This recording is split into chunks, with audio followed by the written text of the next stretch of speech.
Felipão, vamos que o programa vai começar aí. Pera aí, mano, tô terminando aqui minha aposta na Bet Nacional, velho. Pera aí. Pois é, se você quiser também apostar, faça isso, mas com responsabilidade, clicando no link na descrição. A questão do PSG de ter vencido justamente quando se livra desses caras... É muito sintomático. É muito simbólica. Recado, né? Tipo, porra, eu precisei fazer um time que fosse mais homogêneo para poder chegar no meu objetivo, sabe? Quando eu tinha esses caras que, pô, um trio desse é um negócio inacreditável.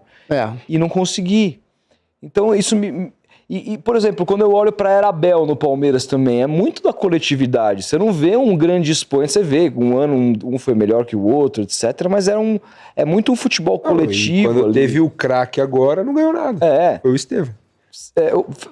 Até se você olhar anos atrás, aquele Corinthians campeão do mundo era um time muito coletivo também, que não tinha a figura de um grande craque, etc. Até porque os grandes craques dificilmente estarão no Brasil. Né? Mas eles ganharam do Santos do Neymar aquele ano, por exemplo. Sim, E com o futebol coletivo. Então, assim, eu fico pensando, né, que se a gente não tá cada vez mais... eu tenho batido muito nessa tecla nas minhas análises, sabe? Principalmente agora que a gente vive essa era Neymar no Santos, a expectativa que gera em cima dele, do quanto é importante analisar o aspecto coletivo do jogo, porque eu acho que isso cada vez mais tem sido o diferencial. Quando eu vejo, por exemplo, o Palmeiras jogar de novo, me chama a atenção. Eu acho que o grande lance ali é que o Abel ele conseguiu... Você vê que na cabeça dos caras eles têm 2, 3 funções para fazer e eles cumprem aquilo coletivamente o tempo todo. É um time muito coeso, que tem soluções às vezes até um pouco mais simples por jogar mais coletivamente mesmo. E às vezes você vê times absolutamente espaçados, que é a defesa e o ataque. Porra, isso não é futebol, sabe?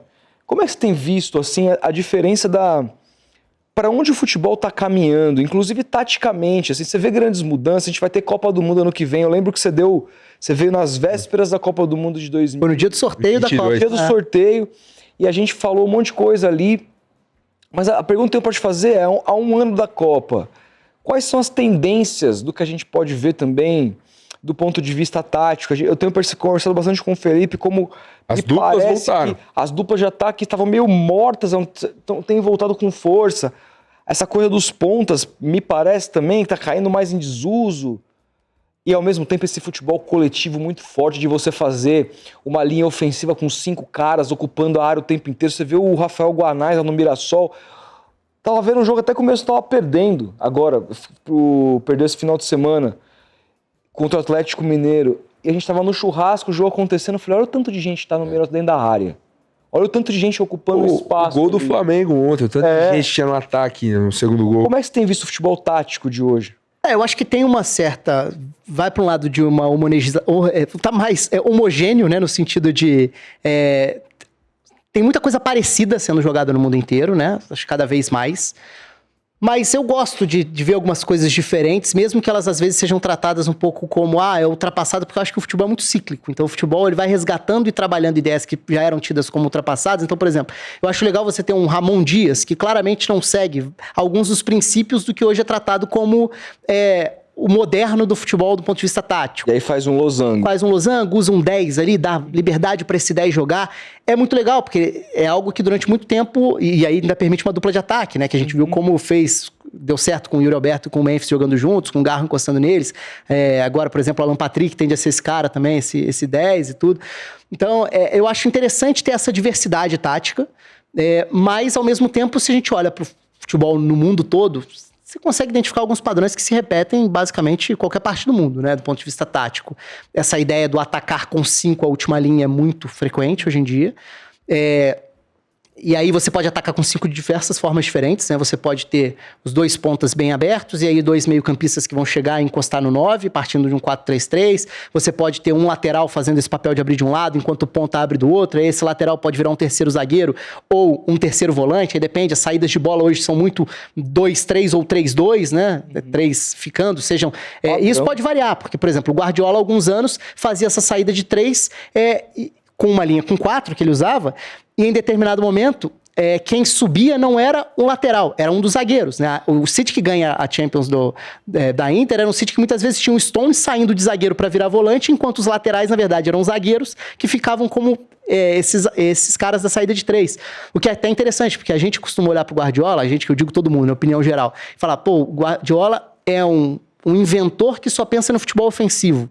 Ele mesmo fala o contrário, porque ele fala que o que inspirou a fazer isso era a dificuldade que ele tinha de parar os pontas goleadores no futebol atual. Então eu falei, como que eu vou botar caras melhores pra duelar defensivamente contra pontas? Botar zagueiros nas laterais. Ele conta no livro dele o quanto ele evolui esse aspecto no futebol alemão, que tinha transições muito rápidas, era a transição mais rápida do mundo. Ele fala, pô, preciso conter esses caras. Quando ele começa a usar laterais por dentro. Ele também chama atenção pelo fato de que nas grandes conquistas de pontos corridos, ele teve a melhor defesa desses campeonatos. Quase sempre. É sempre a partir do controle. Criou a frase, né? Que defesas ganham campeonatos.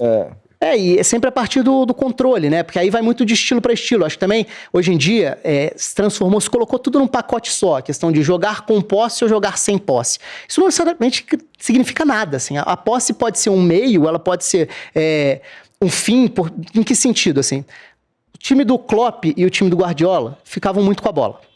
Se a gente pegar o Liverpool do Klopp e o City do Guardiola, pegar no ápice dos dois se enfrentando, era pelo mesmo motivo? Não.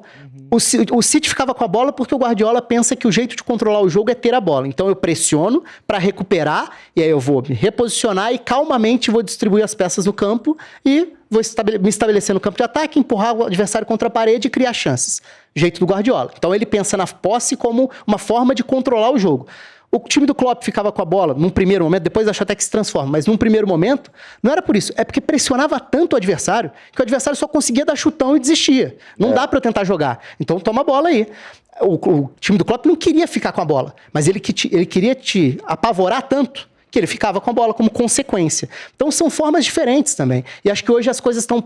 Hoje, quando a gente começa a ler mais diversos estudos, análises que existem, muitos falam sobre estilos mais híbridos. Acho que a gente está num momento em que várias ideias estão se fundindo aí. Várias ideias defensivas, por exemplo, voltou a ser muito importante o encaixe individual de marcação, que também é uma coisa cíclica. Ano passado saiu um estudo legal. Eu lembro que anos atrás, alguns anos, 6, 7 anos atrás, o Cuca e o Renato gostavam de fazer marcação individualizada aqui, eles apanhavam pra... Isso aí tá ultrapassado. Exato. E hoje voltou com tudo. Exato, e é muito isso. Por isso que isso foi uma coisa que eu aprendi ao longo da vida também, assim, de não querer taxar uma coisa como ultrapassada. Ela pode estar fora de moda, mas ultrapassado não sei se está. Porque no futebol as coisas vêm e vão. São cíclicas muitas vezes. Então... sobre a questão de marcação individual. Ano passado saiu uma tese, eu adoro estudar sobre futebol, né? Então, tem alguns lugares que tem análises muito legais e tal, e o site da Federação Italiana de Futebol tem uma área onde quem se forma lá como treinador, quem faz cursos e tal, posta teses, e essas teses muitas vezes são abertas, e alguns conteúdos lá são legais e tal. E no ano passado fizeram um muito legal sobre essas marcações mais híbridas e como as coisas estão se fundindo no seguinte sentido. Se a gente pensar a marcação individual, que era tratada como ultrapassada, ela já foi ultrapassada em vários momentos, porque quando o Arrigo Sacchi no Milan, no final dos anos 80, ele cria, entre aspas, mas ele torna um jeito de sucesso de jogar, uma tendência, a marcação por zona, que faz o Milan ser muito forte naquele período e que gera muitos impedimentos. Os adversários tinham muitos impedimentos quando enfrentavam o Milan pela coordenação da forma como o time se posicionava e tal, porque as referências tinham deixado de ser os jogadores, tinham passado a ser o espaço. E ninguém estava muito acostumado naquele momento do futebol. Então isso começa a gerar uma confusão nos ataques. E isso aos poucos vai fazendo com que... a forma de atacar também mude. Então você começa a distribuir jogadores. Você não está seguindo os meus jogadores porque as referências não são mais essas. Eu vou começar a tentar te atacar de uma maneira que eu encontre espaços na sua forma de se defender. É aí que surge Ronaldo e Romário, por exemplo. Que eram reis de atacar espaço. Atacar espaço, sem dúvida. Facão. E assim, se a gente pensar marcação individual, a Grécia de 2004 é campeã da Euro fazendo marcação individual o tempo inteiro, com um treinador que tinha feito muito sucesso nos anos 90, na Alemanha, que é o Otto Rehhagel, que depois a Alemanha, nessa virada de século, começa a achar que era ultrapassado, e aí muda totalmente, passa a jogar marcação zona e tal. Então, essas coisas vêm e vão. Nos últimos anos, a gente viu alguns treinadores, o Bielsa, o Gasperini na Atalanta, muito, porque aí você encaixa o campo inteiro, marcação individual. Então, agora, acho que a gente está vendo... Por que é híbrido, né? Porque você faz as duas coisas. Cada vez mais, quando você quer ser agressivo, o futebol mudou muito quando passou a permitir tiro de meta cobrado dentro da própria área, né? Porque as saídas de bola O passaram a ser Luxemburgo curtas. falar isso é tratado como um imbecil. Porque ele repetiu verdade. de uma forma lá que o É, pessoal tudo transformou em bem. galhofa, né? Aham. Mas é verdade, o jogo realmente mudou, porque os times passaram a sair jogando dentro da própria área, e isso dá uma outra dimensão pra você iniciar o jogo. Porque assim, se você quer... Muita gente bate na questão, por que sai jogando curto? Pô, se você quer se impor sendo o melhor, eu tô pensando do ponto de vista dos melhores times, tá? Porque se você tá entre os piores times, não tem problema, você vai sair com bola longa, vai tentar ganhar no físico, tá tudo certo. Agora, se você quer se estabelecer dentro do jogo, eu vou controlar, eu vou dominar esse jogo, é muito melhor você sair tocando do que você sair chutando, tendo que brigar no alto por uma bola que tá fora do seu controle. E se você pode sair jogando dentro da área, melhor ainda. E numa área que só você pode estar. Num primeiro momento, só você pode estar. Exatamente, Só que, ao mesmo tempo, as pressões mudaram muito. Então, o jogo mudou muito nesses últimos 5 anos aí por conta dessas pressões, esses mecanismos de saída de bola. Hoje, um dos momentos mais importantes da análise tática do futebol é tiro de meta, que é um negócio que até alguns anos atrás era impensável. Quase, assim, muitos dos principais padrões hoje são baseados em comportamentos de tiro de meta. Como ficam distribuídos, como você pressiona o adversário, como você faz pra escapar e superar essa pressão. O PSG começa o jogo chutando a bola pra lateral pra fazer Exato, pressão. pra fazer pressão. O Memphis fez isso num derby e zoaram ele. Porque não deu certo a pressão. Então, mas aí tem que ser uma coisa que tem que estar coordenada pra todo mundo saber o que vai fazer e saber como fazer também, né? Porque pressão é um negócio difícil, não é todo mundo sair correndo, porque senão também você abre espaços maiores no campo. Então, hoje em dia, tá cada vez mais comum você já ver essas pressões individualizadas para alguns momentos no campo de ataque, mas ao mesmo tempo, no momento de se defender com um bloco mais baixo, aí você já opta por fechar mais espaços. Então, eu acho que tem algumas coisas que estão muito parecidas no mundo inteiro, mas tem muita coisa acontecendo. As funções dos laterais, eu acho que hoje são fundamentais. As funções no sentido de a diversidade de funções que um lateral pode exercer. Ele pode ser o zagueiro, ele pode ser o ponta, ele pode ser um meio-campista. E agora, acho que a gente está passando um pouquinho da etapa da função específica para passar a cobrar que ele seja tudo. Porque dentro de um jogo, você não pode ser tão previsível. Porque durante alguns anos, a gente via assim, o lateral esquerdo fica porque ele é um zagueiro. O lateral direito se manda porque ele é um ponta. O adversário já sabe disso. Ele sabe que você vai atacar se distribuindo assim. O PSG hoje roda isso o tempo inteiro. Os dois laterais podem ser pontas, mas o Nuno Mendes tem mais perfil de ficar. O Hakimi já pode virar um meio-campista por dentro. Só que eles podem mudar completamente a saída de bola. Então, essas rotações para tirar as referências são muito importantes. Cara, me chama a atenção como os laterais não chegam mais no fundo, né? É raro, né? É raro você ver um lateral fazendo aquela overlap, grande, aquela ultrapassagem de antes, com um ponta puxando pra dentro pra abrir o espaço. Você não consegue ver mais, cara. É verdade. Tem parece que tem uma trava, assim, vai até o meio de campo, daqui pra frente é o ponta. Assim. É porque ou então ele já está lá, né? Porque também é muito comum ele já ser o responsável por estar lá. Da amplitude. Porque também isso foi outra coisa que aconteceu muito na década passada, né? A importância o jogar com 3 zagueiros, ele pode ser visto de várias formas. Sai no overlap do Souza. O primeiro gol do Lautaro. É um overlap. O Guilherme pega a bola, o Souza passa no overlap, ele toca, ele cruza e sai o gol. Mas é uma jogada que, de fato, tá raro. Não é uma... porque eu acho que durante um período os pontas ficaram mais presos, né? Assim.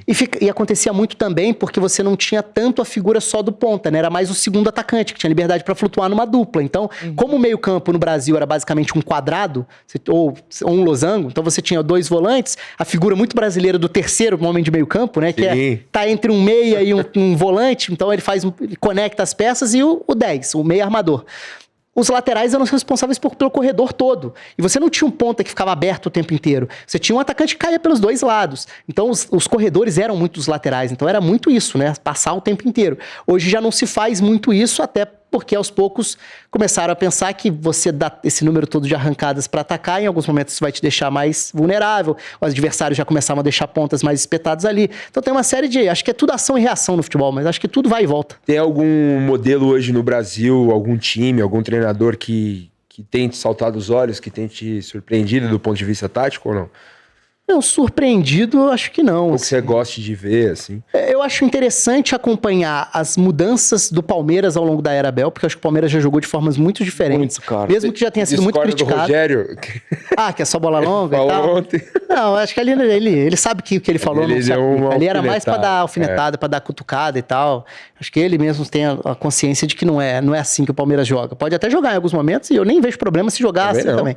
Mas é claro que para um time como o Palmeiras, você vai cobrar que tenha um repertório. Eu até acho que o Bahia é um time que faz mais questão dessa saída mais elaborada do que o Palmeiras na comparação. Mas acho que a frase dele foi por um caminho só de ser mais enfático na alfinetada. Mas eu acho interessante porque a gente já viu ao longo dos anos vários tipos diferentes de jogo, né, do Palmeiras. Agora, por exemplo, a gente já tá vendo um outro perfil, com 2 atacantes, com os laterais ocupando os corredores, o que nem sempre acontecia, porque antes você tinha ponta mais aberto, ou só de um lado, o outro lado um lateral 2 ficando. meias, né, agora. Exato, jogar com 2 volantes, 2 meias, que é uma coisa que a gente tá falando de anos 90, que também que acontece menos, né, no futebol brasileiro. Mas eu tenho muita ainda é uma curiosidade. saída de 3, muitas vezes, né? Sim, pra mesmo sair que é aconteça, saída de 3. Mas isso é um padrão mundial, eu diria, né? Seja jogando com 3 zagueiros ou linha Se o de 4. técnico não for o Carille, é um padrão. Entendeu? Depende a muito do escola- que você pretende. Se dispõe a fazer. Muita gente debate isso, Rafa, não sei se você concorda. A escola portuguesa tem algo de diferente do ponto de vista tático, de enxergar o jogo? Porque eu já vi muita gente falando, os portugueses têm um jeito diferente. Você consegue identificar e explicar pra gente? Eu acho que não chega a ser um jeito diferente do português. Eu acho que tem muito conteúdo de um lado acadêmico. É uma coisa que a gente não tem muito no Brasil porque nunca deu muita atenção a isso. O PVC fala muito. O lado acadêmico do futebol em Portugal é muito forte. Isso ajudou a formar. Tem uma escola de treinadores ali, de universidade mesmo. Universidade do Porto é famosa com isso. Então você tem metodologias de treinamento, né? Por exemplo, de periodização tática, alguns conceitos que são trabalhados e que foram muito desenvolvidos em Portugal. Então, alguns desses treinadores, eles se desenvolveram dentro de uma escola, que era essa escola e algumas dessas ideias tomaram o mundo, né? Assim, ideias, por exemplo, de que você... a periodização tática passa muito pela ideia de que você não vai fatiar um jogo para fazer um treinamento. Então, eu não vou fazer um treino físico, depois eu faço técnico, depois eu faço tático. Eu vou reproduzir em pequenos jogos alguma coisa em que você consiga cobrar e desenvolver físico, técnico e tático ao mesmo tempo. Então, eu vou bolar um jogo de 5 contra 5, em que eu vou trabalhar uma estrutura de saída de bola quando esses caras estão pressionados em 1 contra 1. Dessa forma, eu tô cobrando intensidade, físico, tático, pressão e técnico. Precisão para você sair jogando. Então, essas ideias, durante um tempo, eu acho que elas surtiram um impacto relevante no futebol.